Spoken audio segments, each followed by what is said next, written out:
Hello everybody, this is Alchemist 2, and I'm going to do my movie review on Percy Jackson and the Olympians, The Lightning Thief. This is the first book out of 5 in Rick Riordan's series.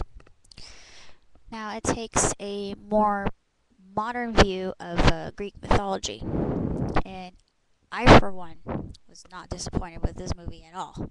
And when I came in, I was kind of iffy, thinking that it would be another Aragon. Ugh.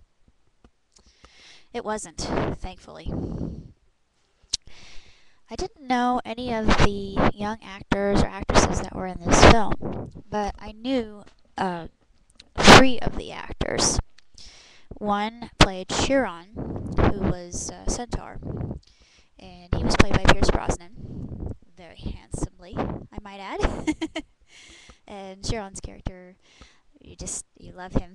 He's just a terrific character in the books and in the movie. And the movie follows the books to the letter, which I thought was going to be impossible, but apparently Chris Columbus was the right man for the job, considering this series, and I applaud him for this. Anyway, the other well-known actors were Uma Thurman, who gave a smoldering performance as Medusa, and just was evil incarnate and very sinister. But she just plays sinister women so very well in such a sexy way, and Medusa is no exception to this rule. And then the last character, who was more of a minor character, but you love to hate him anyway, was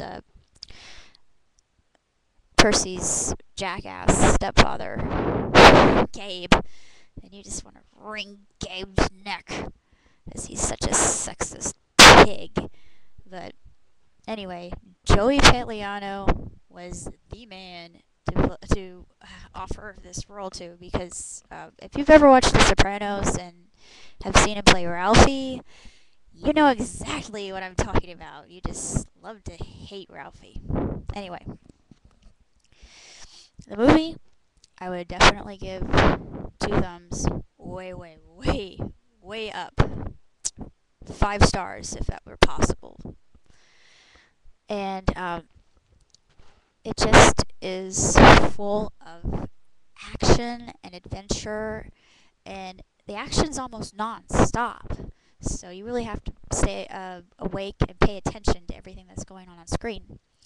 And not only that, but the story itself offers a moral, quite a bit of morals. And I think as far as mythology was concerned back in the day, it was meant to teach the people that were listening to it a moral, or morals. And I thought that was just a great addition to an already spellbinding story. This is just a magnificent story, very imaginative and creative, even if it is taking something old and renewing it. But the mythology is just outstanding, and me being a mythology buff, I just drank it all in. I just loved every minute of it. And if you are a fan of the book, then I would recommend this for you. And if you're a fan of mythology and have never read the Percy Jackson series, I would still recommend it highly, because it's very true to the mythology. And notwithstanding, I'm not surprised that a lot of the people that were in the film were Greek. Well, it's their mythology. Why should they not be in this film? Wouldn't you want to be in a film starring your mythology? I would think so. But I think that's about all I have to say concerning this film, other than just the special effects were mind-boggling. They just blew me away. The action sequences, I was glued to the edge of my seat. I just wanted to see what's going to happen next, and just an adrenaline rush, and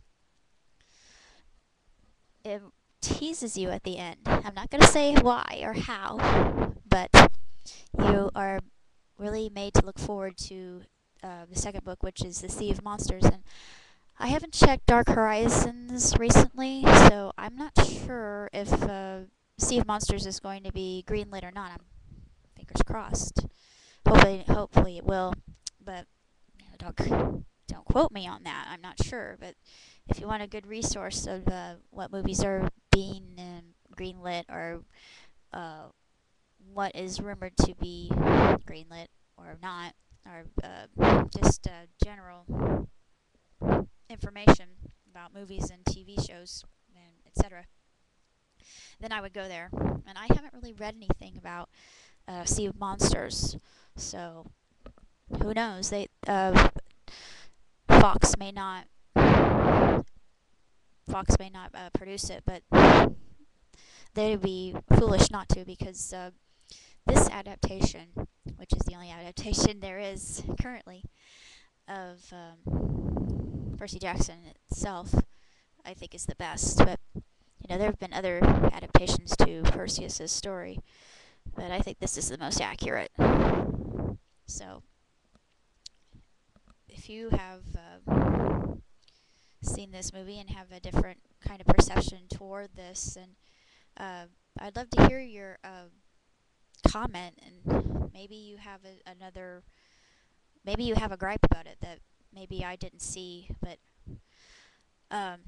Chris Columbus, he's an amazing director, and I think that he was the right man to be chosen to direct this film series, and they couldn't have done a better job. Same thing with the background music, the symphonic mood to the whole film itself. I'm not sure who did it. I'm thinking it's John Horner. It sounded an awful lot like his work. If anybody knows, please inform me, because I don't have any idea who was responsible for the symphonic score. But other than that, this film was outstanding. It's phenomenal. I loved it. I can't get enough of it, and I'm gonna have to see it again if I get lucky.